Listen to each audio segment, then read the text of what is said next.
평안하십니까? 2021년 7월 16일 말씀 묵상 기도와 함께 시작하겠습니다. 우리 함께 기도합니다. 사랑과 은혜가 풍성하신 하나님 아버지, 이 시간에도 말씀과 기도의 자리로 나오며 오늘 하루를 대합니다. 하나님께서 주신 선물과 같은 하루로 살아가며 하나님께 영광 올려드리고 하나님을 기쁘시게 하며 또 하나님의 은혜를 누리는 이 하루가 되기를 소원합니다. 성령 하나님께서 우리와 동행하시고 우리를 붙들어 주옵소서. 예수 그리스도의 이름으로 기도하옵나이다. 아멘.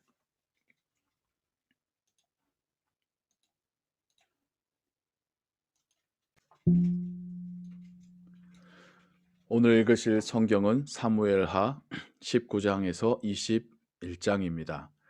이 시간에는 사무엘하 21장 1절에서 6절의 말씀을 같이 읽겠습니다. 다윗의 시대에 해를 거듭하여 3년 기근이 있으므로 다윗이 여호와 앞에 간구하매 여호와께서 이르시되 이는 사울과 피를 흘린 그의 집으로 말미암음이니 그가 기브온 사람을 죽였음이니라 하시니라. 구약에서는 하나님께서 이스라엘 민족을 징계하시는 방법들을 말씀하시는데 전쟁에서 적군에게 패하는 것과 기근 등의 자연재해 혹은 병충해들이 일어나서 먹을 것이 없게 되는 상황들이 하나님께서 이스라엘 민족의 죄로 인하여 그들을 심판하시는 표징이라고 말씀하십니다. 다윗의 시대에 3년을 거듭해서 기근이 있을 때에 다윗도 이것은 여호와 하나님을 인하여 일어난 일이라 깨닫게 되고 여호와께 묻게 되었고 하나님께서도 다윗에게 그 이유를 말씀해 주십니다.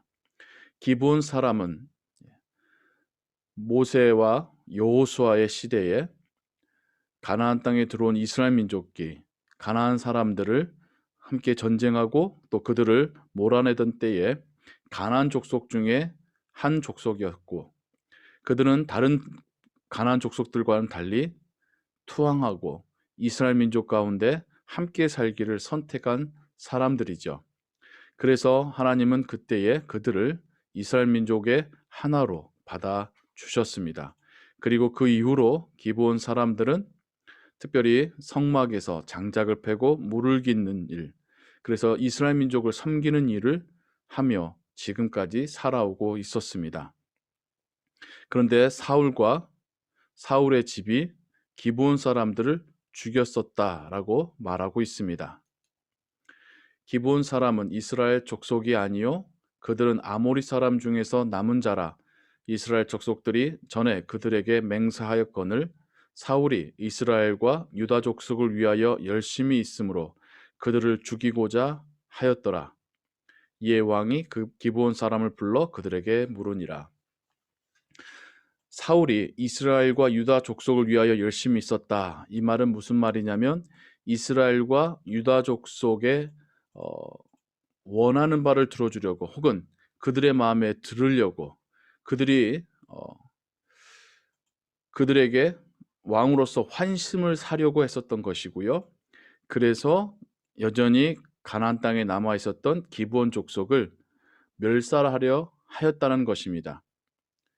이것은 쉽게 말해서 영어로는 제노사이드라고 말하는 민족 말살 정책이었습니다. 사울이 행했던 그 일은 히틀러가 했던 일이고 또 역사 속에서 여러 군데에서 일어났었던 일들이죠.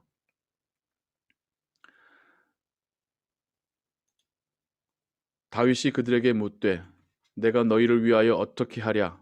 내가 어떻게 속죄하여야 너희가 여호와의 기업을 위하여 복을 빌겠느냐 하니 기브온 족속이 하나님의 백성이 되었고 하나님의 보호하심을 받게 되었는데 그들이 사울 왕에 의하여서 많은 이들이 죽임을 당하였고 그들의 원한과 그들의 슬픔이 하늘에 닿았고 하나님께서 그 슬픔을 보시고 그 눈물을 보시고 이스라엘 땅에 3년 동안 기근이 있게 하셨다는 것입니다. 이에 다윗이 그들의 원한을 풀어줘야 한다는 것을 깨닫고 그들에게 묻고 있습니다.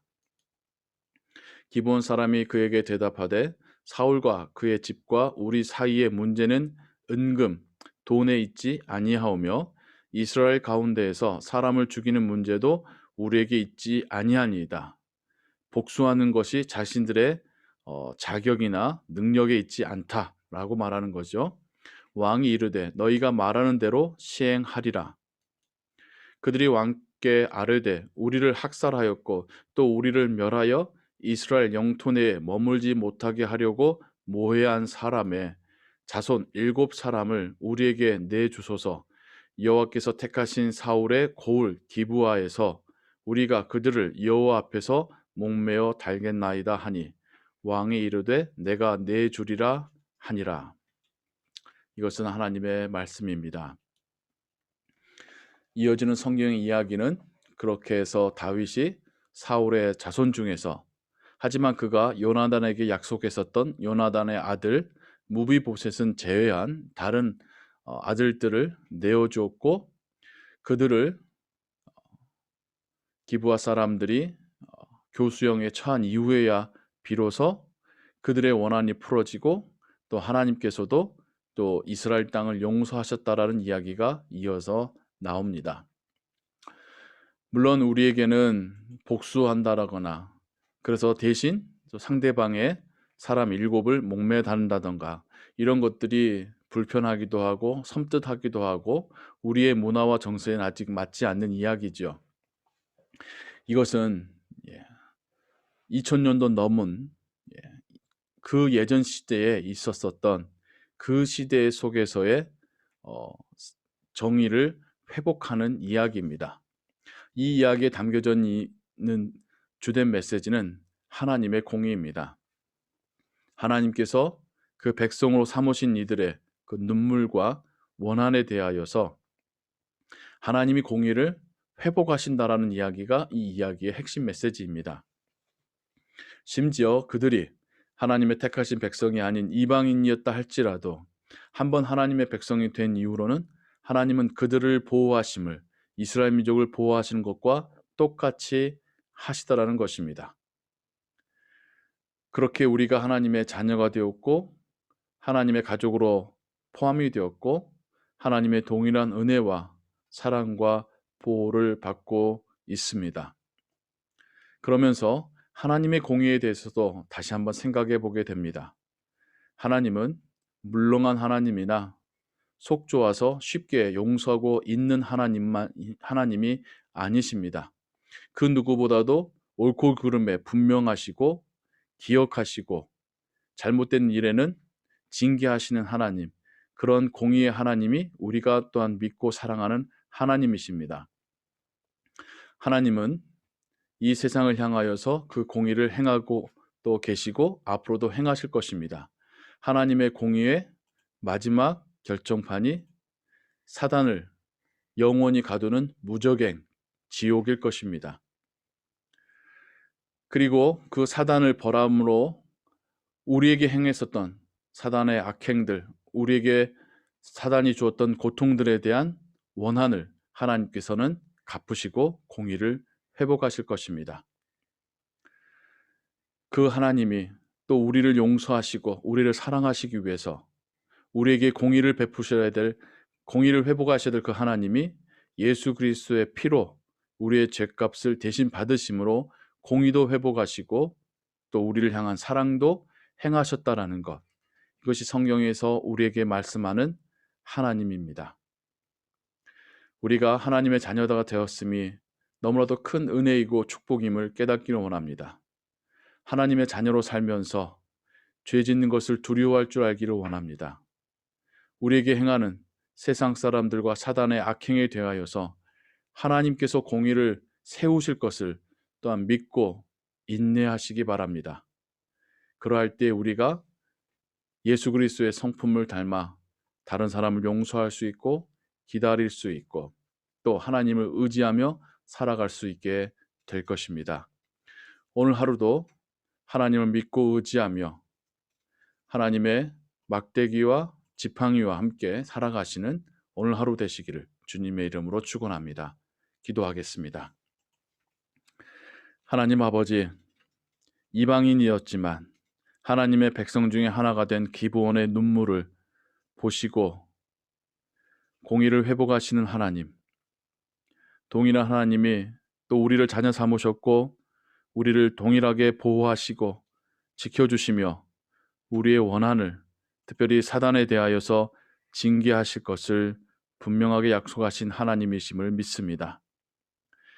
그 하나님을 우리가 믿기에 복수하는 것이 우리에게 달린 것이 아니라 하나님께 속한 것임을 고백하며 우리는 예수 그리스도의 성품을 닮아 때로는 인내하며 때로는 용서하며 이해하며 그렇게 살아가는 것, 그것이 하나님께서 또한 하나님의 자녀에게 원하시는 삶일 줄로 믿습니다.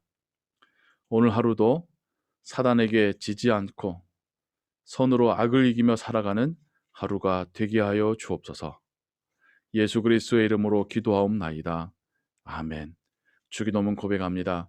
하늘에 계신 우리 아버지여, 이름이 거룩히 여김을 받으시오며 나라의 마옵시며 뜻이 하늘에서 이룬 것 같이 땅에서도 이루어지이다. 오늘날 우리에게 일용할 양식을 주옵시고 우리가 우리에게 죄 지은 자를 사하여 준 것 같이 우리 죄를 사하여 주옵시고 우리를 시험에 들게 하지 마옵시고 다만 악에서 구하옵소서. 대개 나라와 권세와 영광이 아버지께 영원히 있사옵나이다. 아멘. 계속해서 기도 찬양과 함께 기도하시고 오늘 하루도 주와 동행하는 하루 되시기를 바랍니다. 평안하십시오.